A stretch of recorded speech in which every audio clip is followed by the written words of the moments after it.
डाल दिया जाए एंड कूलम्ब्स लॉ यही कर दिया जाए, तो कूलम्ब्स लॉ। ओके, तो जानते हैं कि चार्ल्स ऑगस्टिन डी कूलम्ब, यानी पूरा नाम था इनका चार्ल्स ऑगस्टिन डी कूलम्ब ना, मैं लिख दूं तो चार्ल्स ऑगस्टिन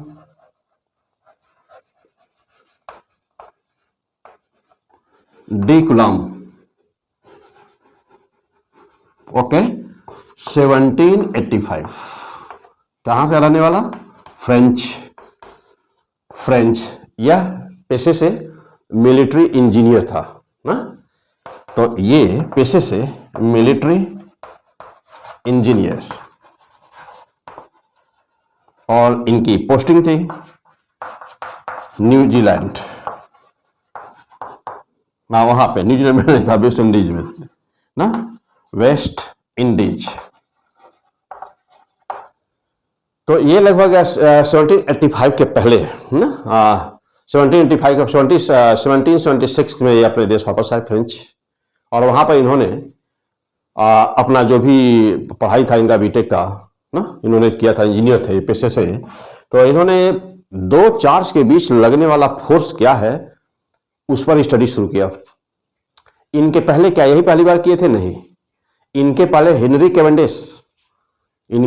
हेनरी कैवेंडिश ने इसके जो लगने वाला फोर्स है इसको प्रूव कर चुका था, क्योंकि मेन जो फोर्स यहां पे है ना, तो एक बार हिस्ट्री थोड़ा सा देख लीजिए।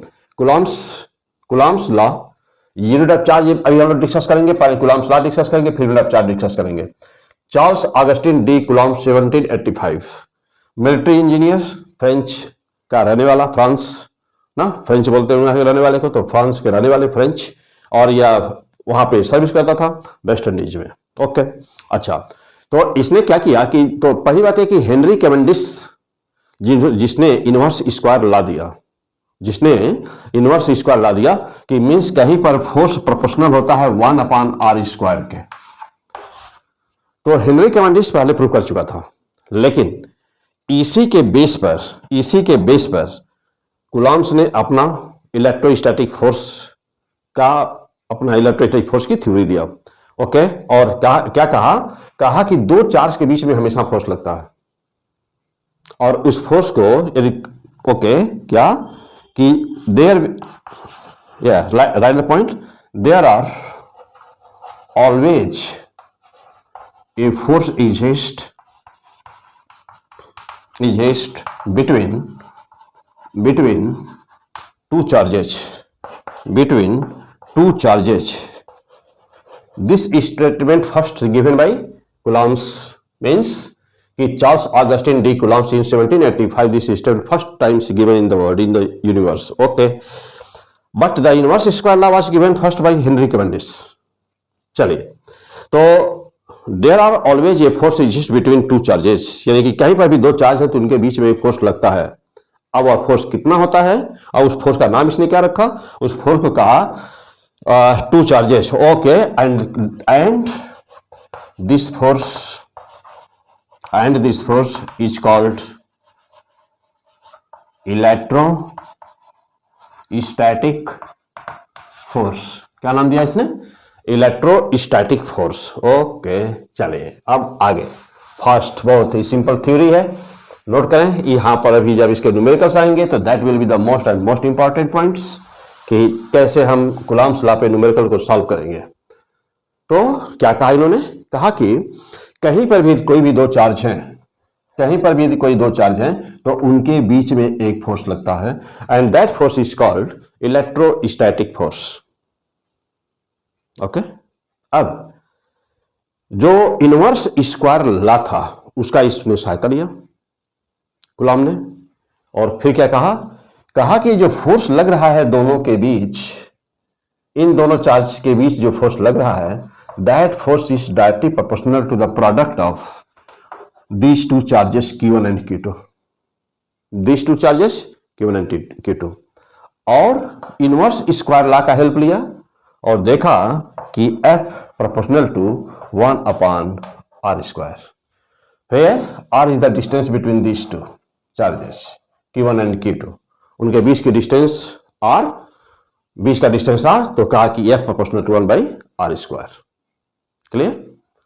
अब दोनों को कंबाइंड वे जब मिलाया, दोनों को साथ एक साथ लिया, तो F proportional to Qn Q2/r²।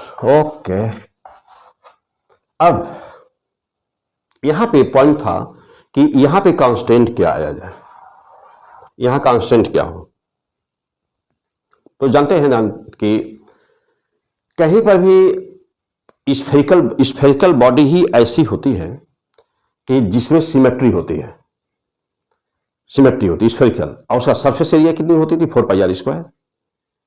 तो जो दो चार्ज जो लिए गए थे, अभी इसका लिमिटेशंस क्या है और सब बातें क्या है, मैं अभी आगे चल रहा हूं ना, तो वहां से उसके दिमाग में ये आया कि यह जो एग्जैक्ट वैल्यू जब निकाली जा रही थी फोर्स की, तो यह इक्वल टू कर देने पर इतने से काम तो चला नहीं, यहां पर कोई कांस्टेंट लाना था। तो कांस्टेंट लाने के लिए उसने 1/4πε कहां से आया, तो कूलॉम के माइंड में बात आई कि हर बॉडी जो सिमेट्रिकल होती है, जो भी सिमेट्रिकल बॉडी होती है उसमें 4π आता है। हाँ? जो भी बॉडी होती है उसमें 4π आता है, और कोई मैथमेटिकल प्रूफ नहीं किया था कूलॉम ने। बॉडी की सिमेट्री से दिमाग में आया कि हर जगह जहां जहां सिमेट्री बॉडी होती है तो वहां पर या तो 2π होता है या नहीं तो 4π होता है। तो चूंकि दो चार्ज बॉडी एक जैसी लग रही थी, तो उस दिमाग में आया कि 4π या 2π, देखिए जनरली हर जगह आता है 4π 2π। तो वह कंसेप्ट उनका उसी से था कि सिमेट्री पे डिपेंड था, सिमेट्री के द्वारा उन्होंने ले लिया 4π। और यहां पे जो कांस्टेंट की वैल्यू रखा, कहा कि F इक्वल टू यहां पर एक कांस्टेंट आएगा, और जो बाद में बताया कि Q1 Q2/r² आया, तो यहां के कांस्टेंट आया, प्रोपोर्शनलिटी कांस्टेंट। और इस कांस्टेंट की वैल्यू को कहा कि बाय द सिमेट्री, तो कहा कि यह जो K की वैल्यू है वह 1/4π है। तो पहले तो लिया इन्होंने 1/4π लिया, 1/4π, और फिर देखा कि permittivity of the free space, निर्वात की विद्युतशीलता, permittivity of the free space, तो देखा कि permittivity of the free space लेने में कोई बुराई नहीं थी, 1/4π तो ले लिया बाई सिमेट्री से। और फिर देखा कि निर्वात की विद्युतशीलता, यानी कि जहां मीडियम कोई ना हो, निर्वात या एयर, हालांकि एयर का 0.00086 होता है, आता है, लेकिन उसको लगभग एक ही मानते हैं ना। और निर्वात के लिए, वैक्यूम के लिए एग्जैक्ट 1.0 होता है ना, और एयर के लिए 30 के बाद 86, यानी कि 1.00086 होता है। तो नियर अबाउट लगभग 1 के बराबर ही होगा लगभग वो भी। तो देखिए, तो यहां पर माइंड हियर, यहां पे इसकी हिस्ट्री क्या है, तो K इक्वल टू 4π पहले रख दिया।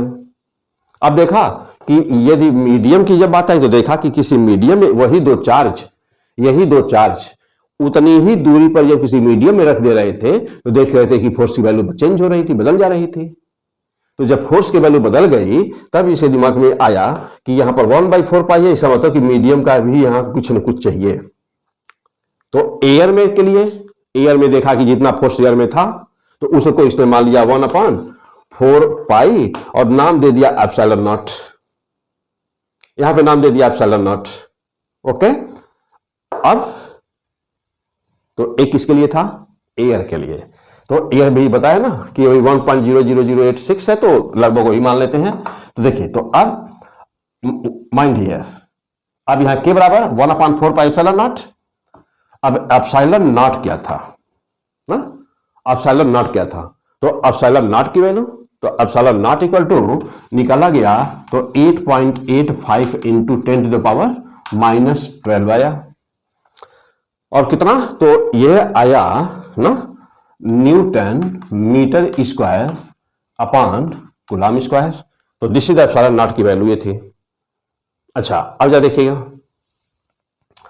यहां पर K इक्वल टू 1/4π, 4π में क्या लिया गया, यहां पर कुछ नहीं था, 1 था, तो इसके स्थान पर इसने लिया क्या, एप्सिलॉन नॉट। ओके, अब 1 की क्या स्टोरी है मैं बता रहा हूं यहां पर। अच्छा, अब यहां पर चूंकि एप्सिलॉन नॉट की वैल्यू इतनी देखी गई, कितनी इसी वैल्यू आती है। अब एयर, अब बात रही जैसा कि मैं कह रहा था कि एयर और वैक्यूम, तो जब किसी मीडियम में रखा गया चार्ज को, तो मीडियम में रखा गया, तो भैया मीडियम का हमको एप्सिलॉन की वैल्यू निकालनी थी, मीडियम की। तो जो भी मीडियम का एप्सिलॉन परमिटिविटी थी, यानी कि विद्युतशीलता थी, तो उसमें एप्सिलॉन से डिवाइड किया गया। अब इसको दो नाम दिया गया, दो क्या तीन नाम दिया गया। तो नंबर एक क्या बोल रही है इसी को, इसको कहते हैं रिलेटिव परमिटिविटी। क्या नाम दिया, कैमरे के बाहर लग रहा है, तो आइए मैं इधर थोड़ा सा दिखा दूं आपको। हाँ, इस बात को हम लोग यहां पे ले लेते हैं, आ जाइए इधर। तो हाँ चले, पहला पॉइंट हम लोग यही ले लें। तो एप्सिलॉन पर एप्सिलॉन नॉट को लिखा गया एप्सिलॉन आर ना, और क्या नाम दिया, रिलेटिव परमिटिविटी। क्या नाम दिया इसका, रिलेटिव परमिटिविटी। ओके, अब देखो ये तो पहला नाम था भाई। नंबर दो पर इसको नाम क्या दिया, नंबर दो पर इंडक्टिव कैपेसिटी, यानी नंबर दो पे नाम दिया इंडक्टिव कैपेसिटी। ओके, और नंबर तीन पे नाम दिया डाई इलेक्ट्रिक कांस्टेंट। ओके, आइए अब जैसा देखिएगा। चलिए अब मैं थोड़ा यहां लिख दूं। तो माइंड नाउ कूलॉम्स लॉ पढ़िएगा, देखिएगा स्टेप बाय स्टेप, जबरदस्त कंसेप्ट अभी आपको यहां मिलने वाला है। तो F इक्वल टू फाइनली क्या मिला, 1/4 पाई एप्सिलॉन नॉट एयर के लिए, वैक्यूम के लिए, Q1 Q2 अपॉन R²।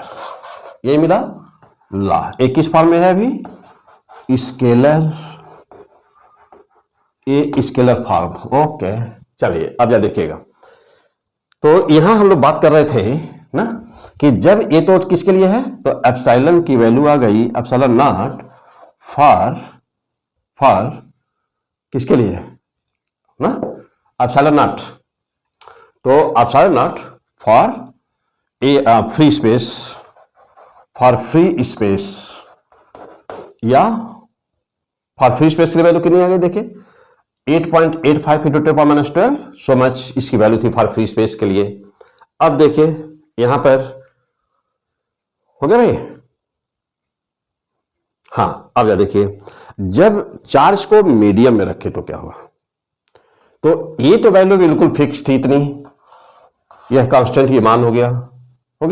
अच्छा, जब किसी मीडियम में रखा गया तब क्या हुआ, तो अब यहां पे देखिए मीडियम के लिए क्या बोला गया कि मीडियम के लिए एप्सिलॉन आर इक्वल टू, अब उस मीडियम का, किसका, जिस मीडियम में रखा गया, मान लीजिए कि पानी में रखा गया या किसी दूसरे किसी सब्सटेंस के अंदर रखा गया दो चार्ज।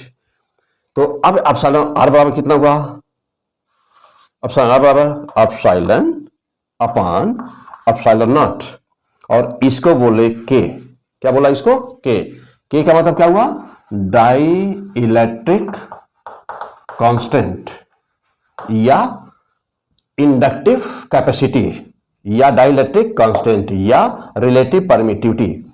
और चूंकि इसको ना यह यह एप्सिलॉन आर कहे चाहे के कहे, तो जब देखें कि मीडियम में रखते हैं, जब एयर में रखते हैं या वैक्यूम में रखे हैं तब तो ये फार्मूला हुआ। लेकिन जब किसी मीडियम में रखा गया, मीन्स कि यहां पर कह सकते हैं एफ एयर या वैक्यूम। लेकिन जब इसको किसी मीडियम में रखे ना, तब क्या हो गया ये देखिए। तो जब किसी मीडियम में रखे तो एफ मीडियम में क्या हुआ, 1/4 पाई, और ये तो कांस्टेंट का मान था। अब यहां पर मीडियम में जब रखे तो ये के हो गया, डाइलेक्ट्रिक कांस्टेंट के। अच्छा, अब ये की वैल्यू आई Q1 Q2 अपॉन R²। तो ये आया क्या, एफ मीडियम,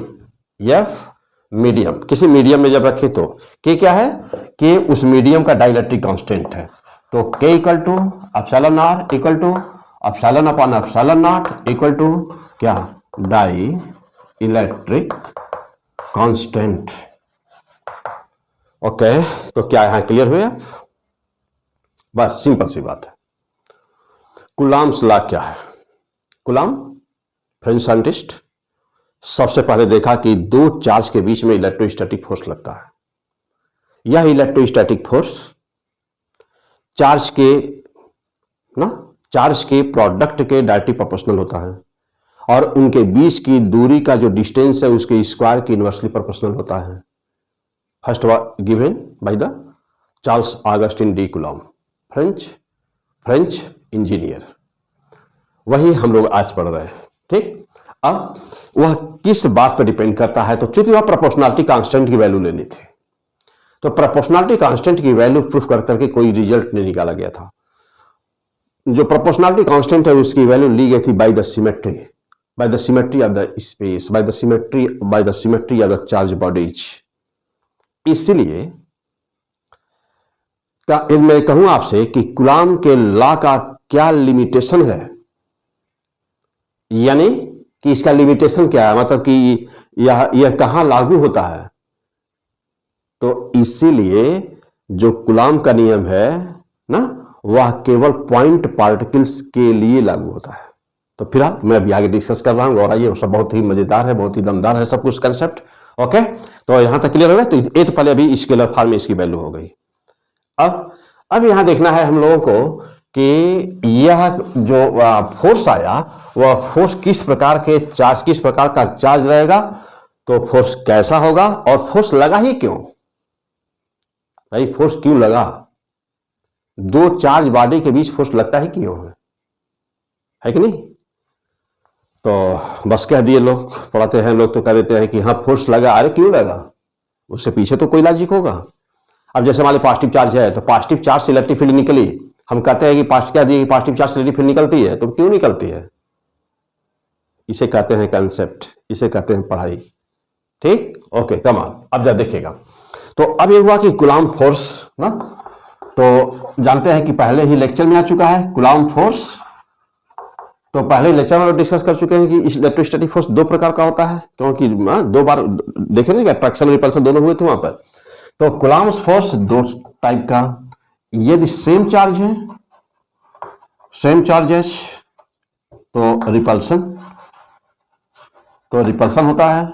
और जानते हैं कि यदि अपोजिट चार्जेस दो चर हो, अपोजिट चार्जेस, तो क्या होना है इनके बीच?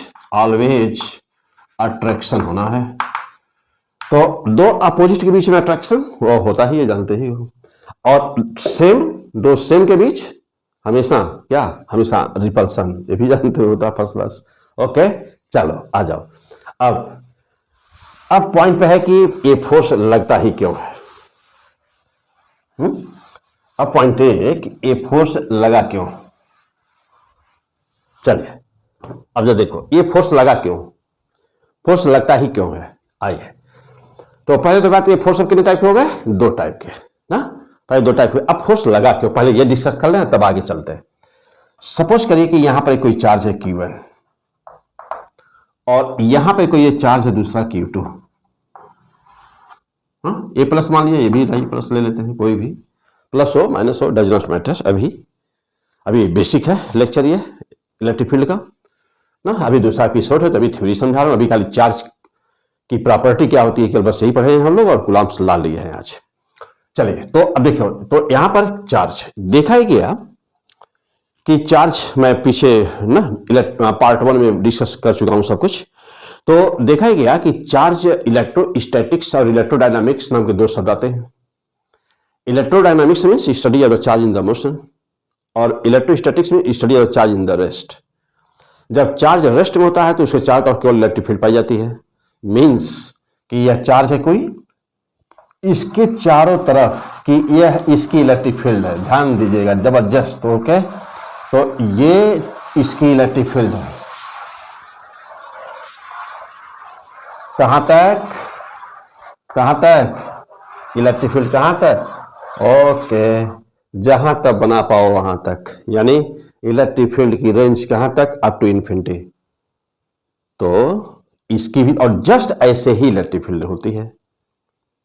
चार्ज की इलेक्ट्रिक फील्ड ठीक कैसे होती है? Just like cloud. यानी कि इलेक्ट्रिक फील्ड कैसी होती है? तो चार्ज के चारों तरफ की energetic space just like cloud, electric field.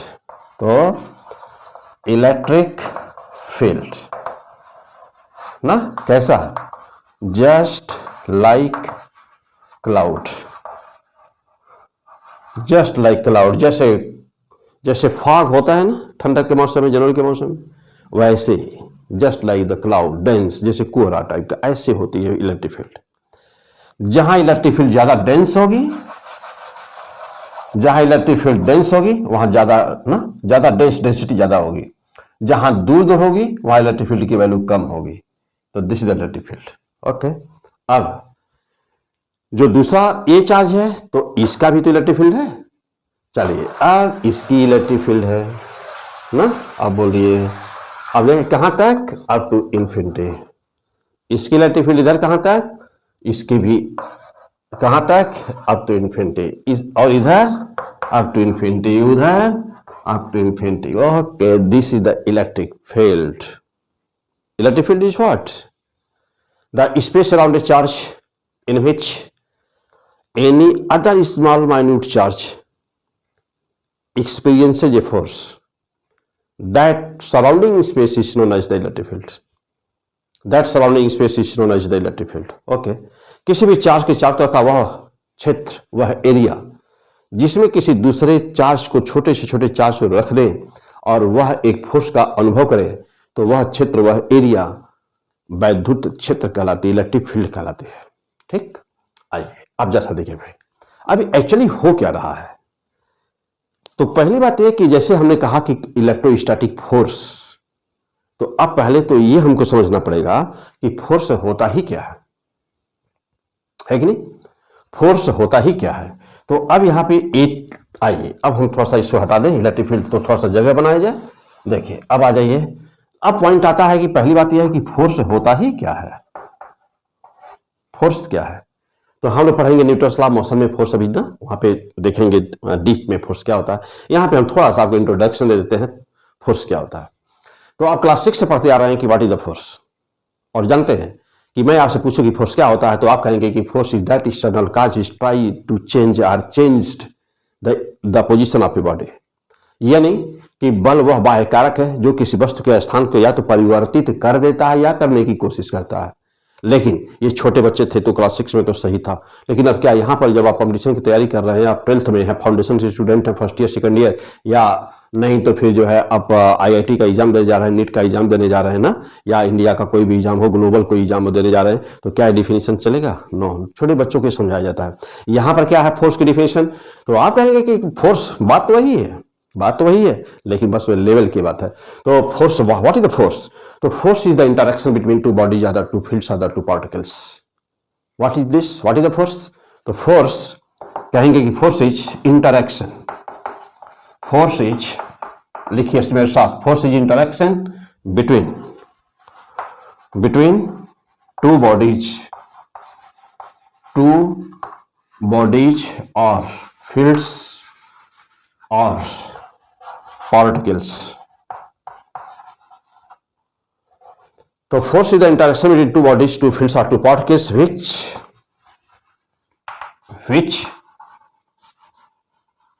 takes place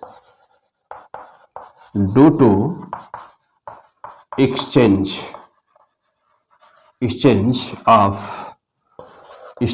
of something, जो कुछ आदान प्रदान के कारण, एक्सचेंज मतलब आदान प्रदान, लेन देन के कारण ही होता है। यह फोर्स, इसे कहते हैं exchange theory of the force. क्या बोलते हैं?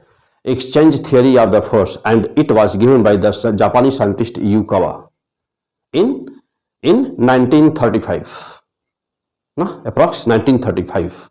तो 1935 में यह जापानी साइंटिस्ट के द्वारा दिया गया ये कंसेप्ट था, क्या? Exchange theory of the force. और जो न्यूक्लियस की स्टेबिलिटी के समय ना, न्यूक्लियस की स्टेबिलिटी कैसे पॉसिबल है, वह इसी बेस पर उसको प्रूफ किया गया था। तो ये वह theory, interaction, force is the, what is force? Force interaction between two body, force is interaction between two bodies और टू फील्ड्स और two particles which takes place due to the exchange of the something. यानी कि जब तक दो चीजों के बीच में किसी चीज का एक्सचेंज नहीं होता है तब तक फोर्स क्रिएट नहीं होता। फॉर एग्जाम्पल, एक एग्जाम्पल समझा दूं। जैसे मान लीजिए कि हम यहाँ पर किसी नए मोहल्ले में आकर के रह रहे हैं, एक क्वार्टर लिया हम यहाँ पे रह रहे हैं। मेरी अगल बगल में किसी से कोई पहचान नहीं है। पहचान बनाने के लिए क्या करेंगे? किसी अगल बगल वाले को देखेंगे तो कहेंगे हाँ good morning, good evening, good afternoon, good noon, हाँ कुछ बोलेंगे ना, गुड नाइट वगैरह कुछ बोलेंगे ना, हाँ भाई साहब नमस्कार, राम राम, कुछ बोलेंगे। तो this is the exchange of something. किसका एक्सचेंज हो रहा है? Good morning, good evening, good night, exchange हो रहा है वहां पर। तो उसने वो भी कुछ कहेगा ना, गुड मॉर्निंग वो भी बोला, तो एक्सचेंज हुआ ना। हमने दिया गुड मॉर्निंग, उसने दिया हमको गुड मॉर्निंग, गुड मॉर्निंग दिया तो गुड मॉर्निंग लिया। या मैं थोड़ा ज्यादा फोर्स लगाना चाहते हैं तो थोड़ा ज्यादा फोर्स लगाना चाहते हैं तो कह दिया भाई साहब एक कप चाय पिया जाए, एक कप चाय, एक्सचेंज ऑफ द टी हुआ ना। ओके, कुछ भी दिया कुछ भी लिया। तुमको कहीं फोर्स लगाना होता तो क्या करते हो? कुछ देते हो या कुछ लेते हो। मान लो झूठी कुछ भी, कापी दे दो या कापी दिखा दो, कुछ ऐसी बात होती है। तो देयर इज सम एक्सचेंज, और जहां कुछ एक्सचेंज हुआ फोर्स वही लगेगा। यदि कुछ भी लेन देन ना हो, हाँ कुछ भी लेन देन ना हो तो फोर्स लगेगा? नहीं लगेगा। तो there should be some exchange, कुछ ना कुछ एक्सचेंज होना चाहिए, फोर्स तभी लगता है। ओके, तो यह एक्सचेंज थे गिवन बाय द युकावा। अब हुआ क्या? हाँ, हम लोग का टॉपिक है कूलम्ब्स लॉ, लेकिन पहले तो फोर्स समझ ले क्या है, तब तो कूलम्ब का फोर्स समझेंगे। फोर्स पता ही नहीं कि फोर्स क्या होता है, कूलम्ब का फोर्स पढ़ रहे हैं। ओके चलो अब आ जाओ, देखो तो अब फोर्स क्या होता है। ये तो समझे कि एक्सचेंज होना चाहिए सब कुछ। नेचर में कुल only there are 4 forces in the universe. Universe में कुल 4 फोर्स हैं। There are only 4 forces in the 4 fundamental forces in the nature. There are only 4 fundamental forces in the nature. Number one is the gravitational force. Gravitational force. Number 2, electromagnetic force. Electromagnetic forces. Number 3, weak forces, and number 4, nuclear forces.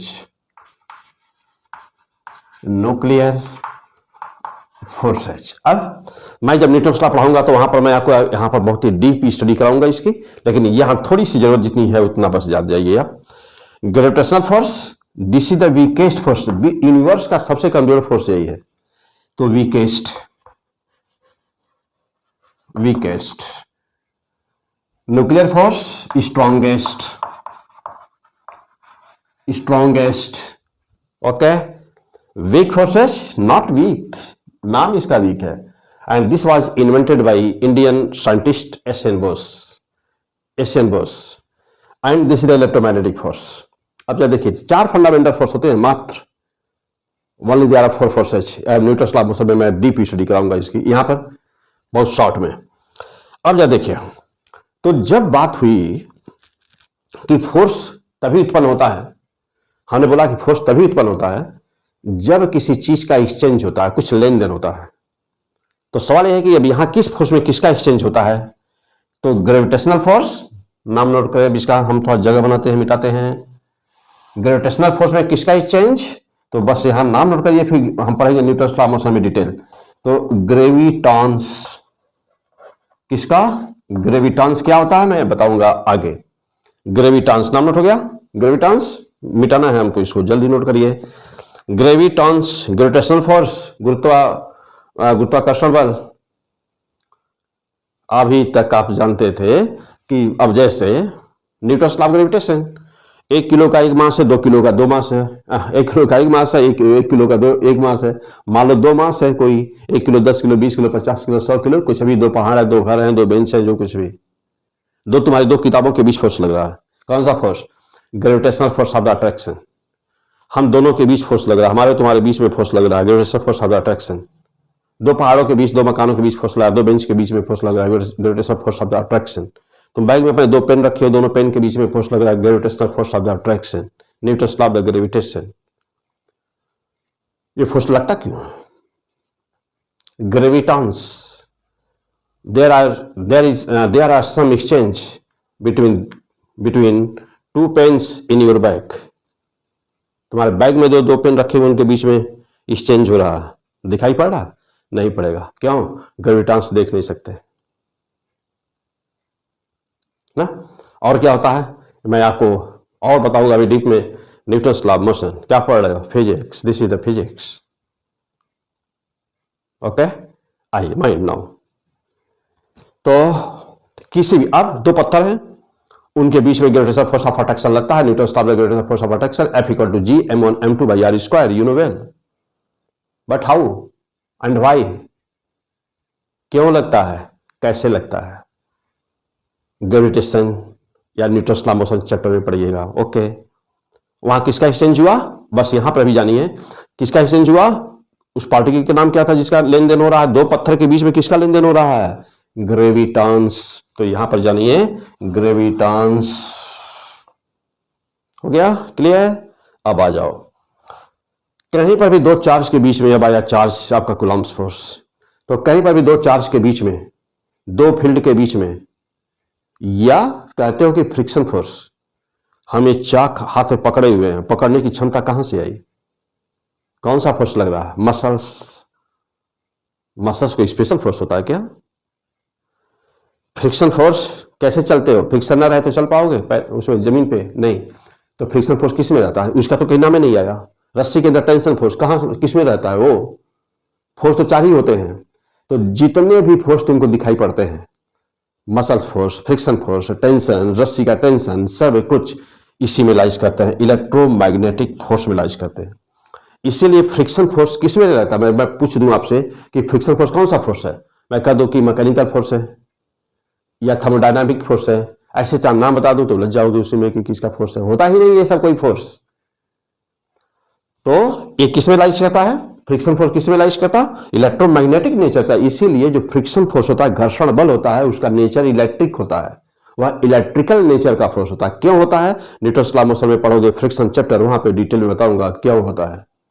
आ जाओ, अभी यहां हमारा Coulomb's force समझना हम लोगों को, अभी हम तुमको फोर्स बता रहे हैं। ओके, आ जाओ। तो इलेक्ट्रोमैग्नेटिक फोर्स, अब केवल डायरेक्ट लिखो यहां पे, ये कैसे उत्पन्न होता है? तो यहां बिना एक्सचेंज का कहीं फोर्स होता नहीं है, जान जाना। तो ये कैसे होता है? तो due to exchange of photons. Fantastic, photons. Okay, अब कहोगे कि फोटॉन्स क्या होते हैं? तो photons are the packets of the energy. Energy के बंडल है, पैकेट्स ऑफ द एनर्जी। क्या है ये?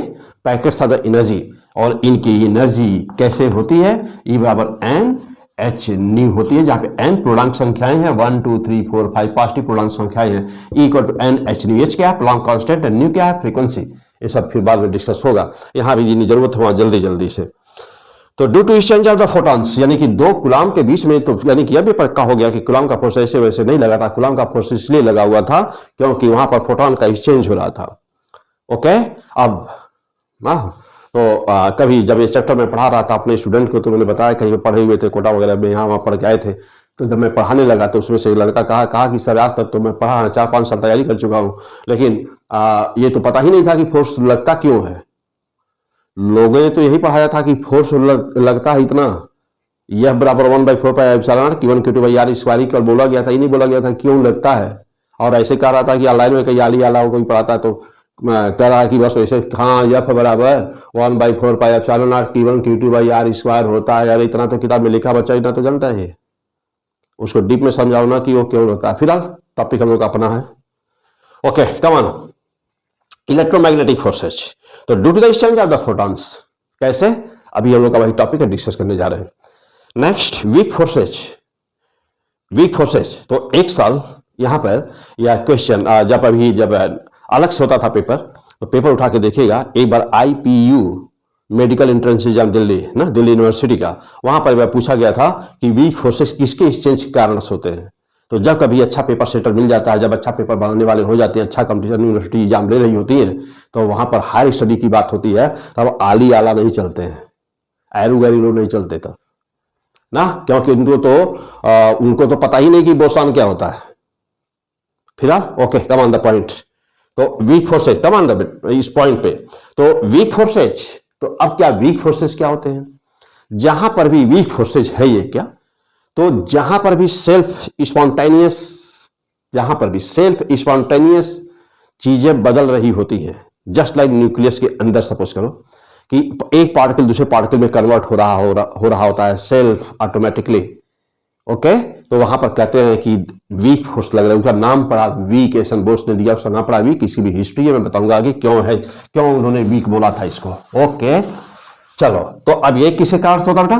तो दिस इज द बोसॉन। तो बोसॉन, तो ड्यू टू एक्सचेंज लिख दीजिए कि due to exchange of boson. Okay, due to exchange of boson, तो that is the weak forces.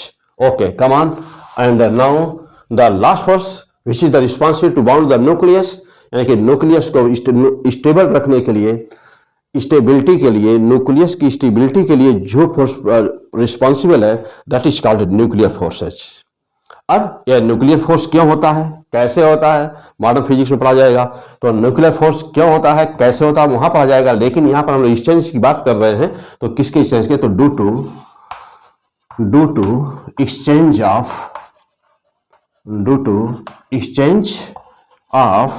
Pi meson, due to exchange of pi meson. तो फिर क्या देखा कि फोर्स क्या होते हैं? तो force is the interaction between two body और द टू पार्टिकल्स और the two fields which takes place due to exchange of the something. That something depends on the nature of the force. There are four forces in the universe. Number one, there are four fundamental forces in the nature, and the first is the gravitational force, second is the electromagnetic force, third is the weak force, and fourth is the nuclear forces. The first force takes place due to the exchange of the gravitons. Number second is takes place due to the exchange of the photons. Number third is due to the exchange of the bosons, and number four is due to the exchange of the pi meson. So this is the theory of the force. And now come on the point that what is the Coulomb force. Now come on the point that which why Coulomb's force exists between two charges. Okay, mind. अब यहाँ पे जो electric field है, जहां हमने नाम बोला आपको बेटा कि इलेक्ट्रिक फील्ड बोला ना, all these spaces are the electric field, energetic space. Energetic space, electric field क्या होती है? इनर्जेटिक स्पेस होती है। जैसे कि अब किताबों में आप पढ़ेंगे कि इलेक्ट्रिक लाइन्स, अभी मैं आगे बताऊंगा आपको कि इलेक्ट्रिक लाइन्स क्या होती है ना, इलेक्ट्रिक फील्ड कैसे होती है, क्यों लाइन लिखी जाती है, लाइन के द्वारा क्यों रिप्रेजेंट की जाती है, प्लस की कैसी होती है, माइनस की कैसी होती है, भी आगे एपिसोड में आने वाला। तो फिलहाल अभी हम लोग का टॉपिक है coulomb force. Okay come on, अब देखना तो हुआ क्या, ये फोर्स, दो चार्ज के बीच फोर्स कैसे लगा? एक चार्ज था Q1 और एक चार्ज यहां पे क्या था? Q2। ये दो चार्ज थे। इस चार्ज की अपनी इलेक्ट्रिक फील्ड, चार्ज के ऊपर बहुत ज्यादा घना रहेगा, बहुत ज्यादा डेंसिटी रहेगी। जैसे जैसे दूर जाओगे डेंसिटी कम होती जाएगी फील्ड की, जैसे ना जस्ट लाइक क्लाउड, तो क्लाउड की डेंसिटी जैसे कम होती जाएगी। और इस वाले का चाहे प्लस हो चाहे माइनस ना, चाहे प्लस हो चाहे माइनस, ऐसे ही just like the cloud, charge के पास बहुत ज्यादा घना रहेगा ना, जैसे जैसे दूर जाओगे वैसे वैसे कम होता जाएगा। तो जब हम किसी भी बिंदु पर फोर्स की बात करें, कहीं पर भी ले लो, यहां से लेकर यहां तक, कहीं पर भी ले लो, कहीं पर भी ले लो, कहीं पर भी ले लो, ये आपस में, दोनों फील्ड आपस में क्या कर रही है? दो एनर्जी आपस में क्या कर रही है? इंटरैक्ट। तो यह एनर्जी और एनर्जी के बीच में यहां पे क्या हो रहा? क्या हो रहा? बोलो जल्दी। Inter action. व्हाट? इंटरएक्शन। और किसका यहां पर एक्सचेंज हो रहा है? तो exchange of photons. Exchange of photons कहां पर एक्सचेंज हो रहा है? हर बिंदु पर, हर बिंदु पर एक्सचेंज हो रहा है, हर बिंदु पर एक्सचेंज हो रहा है। और क्या हो रहा है? फोटॉन का एक्सचेंज हो रहा है। And this is the root cause behind the Coulomb force. Coulomb force लगा क्यों? What is the root cause behind the Coulomb force? Exchange of photons is the root cause behind the Coulomb force. Okay, आ जाइए। अब ये तो clear हुए कि ये कूलम्ब फोर्स लगता क्यों है, ये लगता क्यों है। तो इसकी इलेक्ट्रिक फील्ड, अब इसकी इलेक्ट्रिक फील्ड, इसको अपने तरफ ना, यदि चूंकि प्लस प्लस दोनों ले लिया है हमने, तो इसकी इलेक्ट्रिक फील्ड इसको दूर हटा रही है और इसकी इलेक्ट्रिक फील्ड इसको दूर हटा रही है, क्योंकि दोनों का नेचर एक जैसा है, एक ही इलेक्ट्रिक फील्ड दोनों की, यानी दोनों सोर्स हैं इलेक्ट्रिक फील्ड के। और यदि इसमें एक प्लस है और एक माइनस है, तब एक दूसरे को दोनों आपस में एक दूसरे को दोनों अट्रैक्ट कर रहे हैं। तो समान चार्ज है तो दूर हटा रहे हैं, रिपेल कर रहे हैं, एक दोनों समान है तब, और अपोजिट नेचर है, प्लस एक माइनस है तो अट्रैक्ट कर रहे हैं। न्यूमेरिकल वैल्यू कितनी आई थी अभी देखा हमने। अब यह फोर्स इस बात पर डिपेंड करता है कि दोनों चार्ज के बीच में यह मीडियम क्या था, ये मीडियम क्या है। तो जब मीडियम एयर है, जब मीडियम एयर है या वैक्यूम है, तो जब वैक्यूम है तो जो डाइलेक्ट्रिक कांस्टेंट आया था 1 हो गया 1.0, लेकिन जब यह एयर है तो 1.00086, तो this is dielectric constant approximately, इसलिए हम लोग इसको भी क्या रख देते हैं, अप्रोक्स ना, इसको भी 1 मान लेते हैं। ओके, तो दोनों चार्ज के बीच कूलॉम्स लॉ। ओके, अब इसके आगे, अब यहां तक हो गया। अब हम ये तो क्लियर हो गया हम लोग कि फोर्स लगा क्यों, ठीक। अब देखिए, अब यूनिट और चार्ज की यूनिट कैसे यहां से डिफाइन किया गया, कूलॉम यूनिट कैसे आया, आइए अब यहां से आगे डायग्राम समझ लिए हम लोग। सपोज करिए कि यह Q1 है और ये Q2 है, बीच की दूरी R है। ये तो हम लोग श्योर हो गए कि F बराबर 1/4πε0 K और क्या Q1 Q2 अपॉन R² होता है। अभी किस फॉर्म में है, स्केलर फॉर्म में। ओके, चलो अभी स्केलर फॉर्म हो गया। चलिए अब यहीं पर वेक्टर फॉर्म में देख लिया जाए। वेक्टर है तो F लगाना है, इक्वल टू प्लस माइनस दोनों। प्लस किसके लिए, रिपल्सिव फोर्स हमेशा पॉजिटिव होता है और अट्रैक्टिव फोर्स हमेशा नेगेटिव होता है। तो F equal to plus minus 1/4πε0 small k, okay, Q1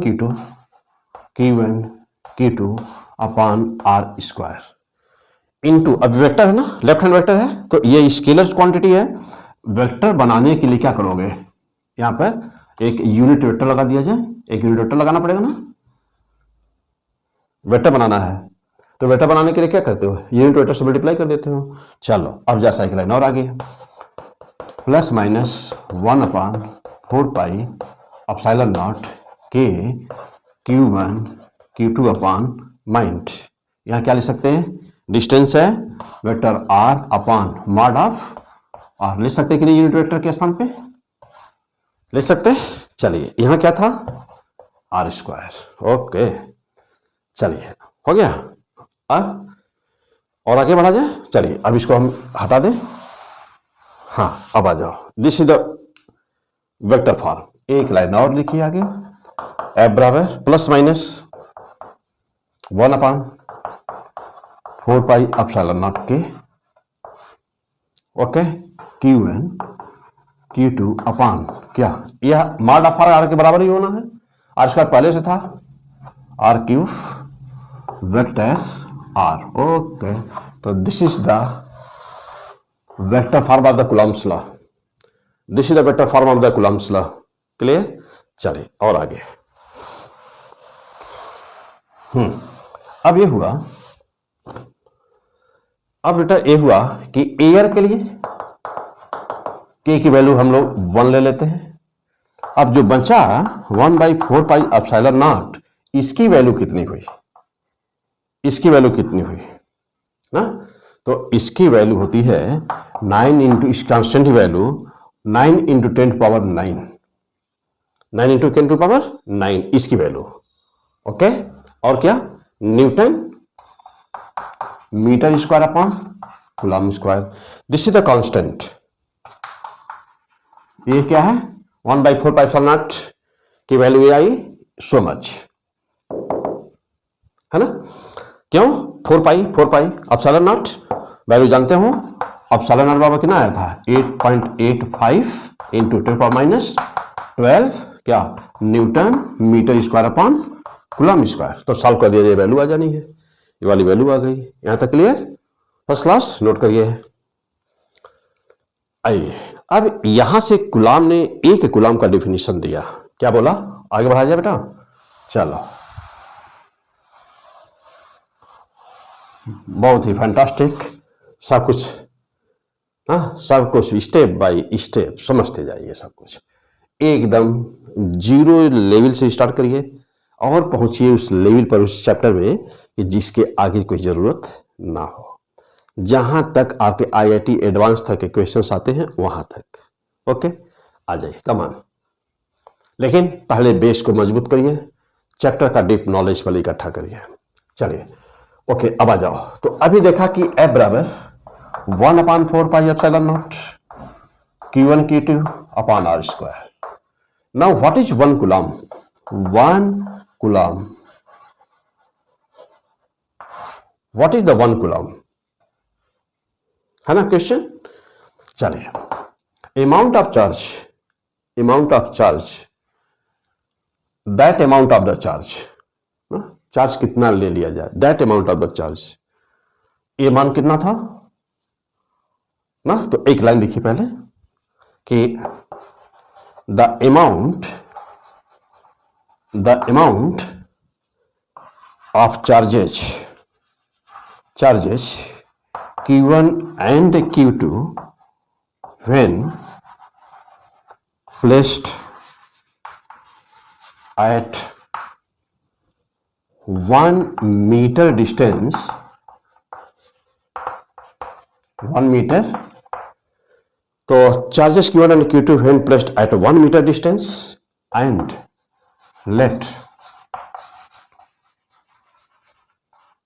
let produces 9 into 10 to the power 9 Newton force between charges, then that amount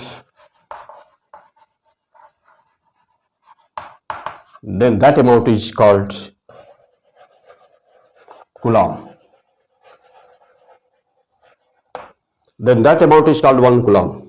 एक कूलम क्या होता है?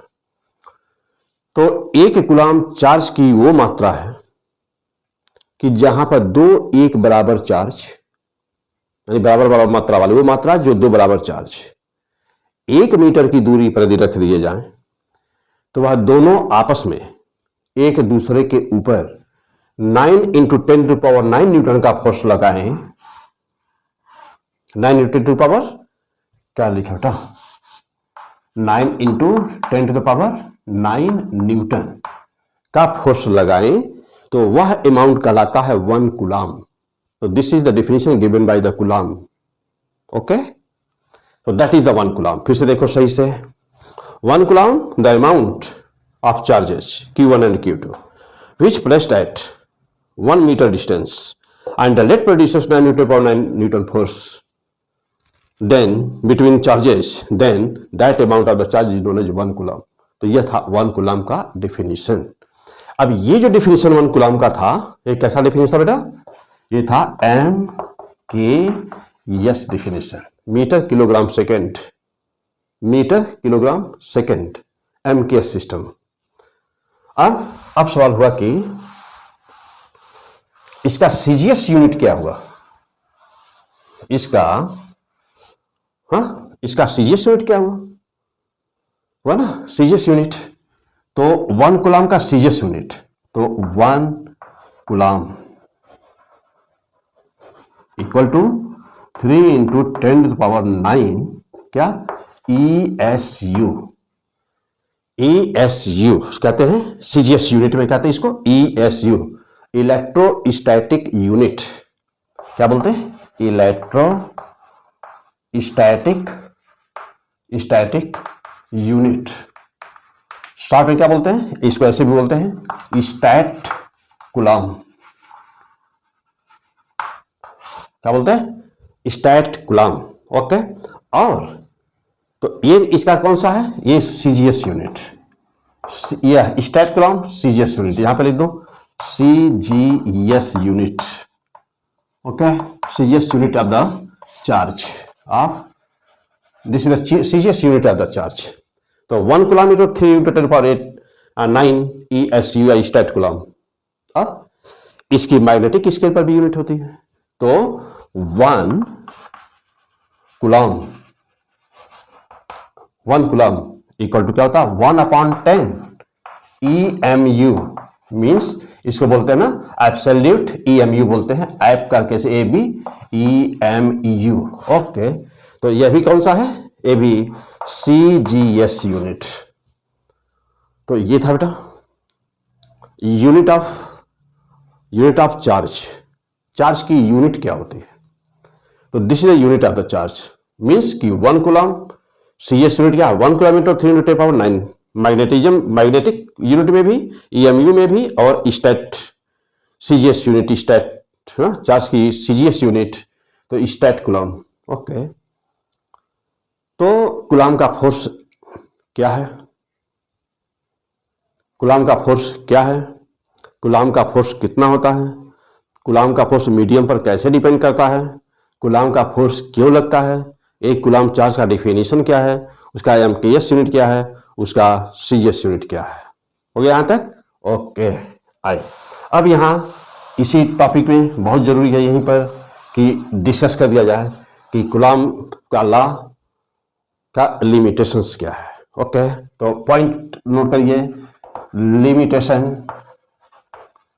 limitations of Coulomb's law, limitations of the Coulomb's law। Number one पहला बात कि it only exist या it only can be applied on point particles, point charges। ये किस पर अप्लाई हम लोग कर सकते हैं, दो पॉइंट चार्ज के लिए ही ये होता है, only for 2 point charges, या तो ये point charge Q1 point charge मानते हैं, दो पॉइंट चार्ज के बीच ही केवल लागू होता है, मीन्स कि कूलम ने पॉइंट चार्ज के लिए ही ये इसको बनाया था।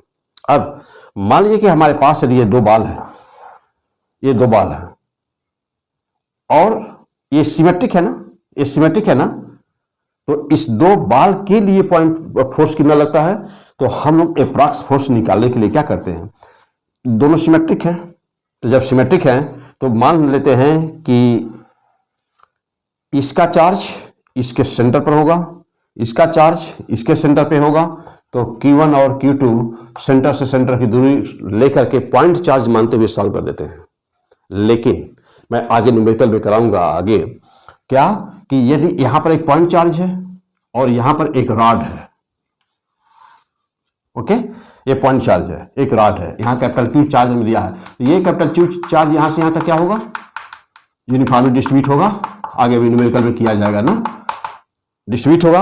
अब हम कैसे करेंगे, तो अब यहाँ ये तो पॉइंट चार्ज है मान लीजिए, लेकिन ये नहीं है पॉइंट चार्ज, ये चार्ज यहाँ से आता बिखरा हुआ है, क्या करोगे, अब यहाँ से डिस्टेंस x मान लोगे, मान लो कि ये इसकी लेंथ इसकी L मान लो, टोटल चार्ज Q है, यहाँ पॉइंट चार्ज मान लोगे, एक एलिमेंट लेंगे, तो अब यहाँ पॉइंट चार्ज नहीं है तो पॉइंट चार्ज बनाएंगे और मानेंगे कि यहाँ पे चार्ज ये dq है ना, इसकी charge density linear charge lambda है, लेंथ इसकी dx है, तो dq की वैल्यू निकालेंगे, तो dq के बराबर क्या करोगे, लेमडा इंटू dx करोगे ना, लेमडा इंटू dx। तो एक पॉइंट चार्ज और एक पॉइंट चार्ज, अब क्या करेंगे, इस पर फोर्स मानेंगे df, और अब इसको क्या करोगे, इंटीग्रेट करोगे, इंटीग्रेट करके प्रॉपर लिमिट लेके सॉल्व करेंगे। तो ये आपको नहीं करना है, ये हम करेंगे, करके बताएंगे। तो आपको यहाँ समझा रहे हैं कि यहाँ पर लिमिटेशन क्या है, limitation of the Coulomb's law, तो it only can be apply on the point charges. तो ये दोनों तो सिमेट्रिक था, तो यहाँ पे तो हम बिना इंटीग्रेट किए ही निकल जाएगा, क्योंकि सेंटर में मान लेंगे दोनों को, point charge approx approx point charge मान लेंगे। लेकिन यहां सिमेट्री नहीं है, तो सिमेट्री नहीं है तो पॉइंट चार्ज नहीं मान सकते, और तब ओनली केवल बाई इंटीग्रेशन ऐसे कभी न्यूमेरिकल्स को सॉल्व किया जाएगा। एक पॉइंट चार्ज है, एक सामने उसे सीट रखी हुई है, कैसे सॉल्व करोगे, है ना क्वेश्चंस? यही क्वेश्चंस करने हैं, यही स्टैंडर्ड का फर्क होता है।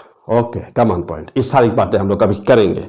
चलिए, तो अभी इस एपिसोड में नहीं किया जाएगा, आगे एपिसोड में। अभी तो मैं केवल आपका इंट्रोडक्शन दे रहा हूं। Coulomb's law, limitations of the Coulomb's law पर समझ लिया जाए बेटा क्या है, और तब हम लेंगे, यानी कि ये हम लोग क्वेश्चन किस में लेने वाले हैं, इलेक्ट्रिक फील्ड पार्ट 3। पहले हम लोग कूलम्ब्स लॉ के न्यूमेरिकल सॉल्व करेंगे, तब इलेक्ट्रिक फील्ड एंड पोटेंशियल, फिर इलेक्ट्रिक डाइपोल, और फिर और सब देखा जाएगा ना। चलो, तो limitations of the Coulomb's law, तो it only can be apply on the point charges. Okay, चलो नंबर सेकंड पे आ जाओ। It follow law of superposition. Okay, law of superposition, इसके लिए लिख दीजिए कि F इक्वल टू, टोटल जब निकालेंगे तो F1 plus F2 plus F3, क्या करिएगा, वेक्टर किसी भी पार्टिकल पर जो भी फोर्स लग रहे होंगे सीधे उनका वेक्टर सम हो जाएगा। ठीक, और नंबर थर्ड पर क्या होता है, ये जो फोर्स होता है इसका सबसे इंपॉर्टेंट नेचर बेटा कि ये म्यूचुअली अट्रैक्टिव, म्यूचुअली अट्रैक्टिव और रिपल्सिव होता है, and always act on the line joining. याद रहे अच्छी तरह से। It only a point, limitation number 1, limitation number 2, limitation number 3, limitation number 4। तो इसे लिमिटेशन नहीं बल्कि इसको कहते हैं प्रॉपर्टी कर सकते हैं। This is the property of the Coulomb's law. Okay, चलिए, अब नोट हो गया, तो इसको डायग्राम बना के समझा दूं इस बात को। चलिए आइए, कर लिए होंगे। ओके, आ जाओ। अब इसको थोड़ा सा म्यूचुअली अट्रैक्टिव, और ये जो है म्यूचुअल अट्रैक्टिव, ये क्या है आइए देखते हैं। ये क्या है आइए, ये कोई चार्ज है Q1 है और एक चार्ज Q2 है। ओके, तो अभी आपने देखा है कि जो कूलम्ब का फोर्स होता है वह हमेशा always lies along the line joining the charges. इन दोनों को मिला दीजिए, मान लीजिए कि प्लस है, भी प्लस है, दोनों दूसरे को रिपेल कर रहे होंगे। याद रहे हमेशा कि जितना फोर्स ये वाला इसको लगा रहा है, यानी कि ये मान लो F1 का 2 पर, 1 का 2 पर, तो ये 1 2 पे लगा रहा है इतना, इधर ये भी प्लस है तो ये लगा रहा है इसके ऊपर कितना, F21। क्या कहेंगे आप कि F12 equal to minus F21, है ना। फोर्स दोनों बराबर है लेकिन उनका डायरेक्शन क्या होगा, हमेशा माइनस होगा। तो this is the mutual attractive, this is property कहते हो, इसी को कहते हो ना म्यूचुअल अट्रैक्टिव, म्यूचुअल अट्रैक्टिव और रिपल्सिव। अब मान लिया दोनों प्लस प्लस है, रिपल्सिव, माइनस माइनस रिपल्सिव। यदि एक माइनस होता तो अट्रैक्टिव हो जाता, इसे म्यूचुअल कहते हैं, यानी कि दोनों एक दूसरे पर बराबर लगाते हैं। ये Q1 बड़ा है, सपोज करें कि Q1 बहुत बड़ा है, बहुत बड़ा है Q2 से, तो क्या दोनों बराबर होंगे? अवश्य बराबर होंगे, दोनों बराबर ही होंगे।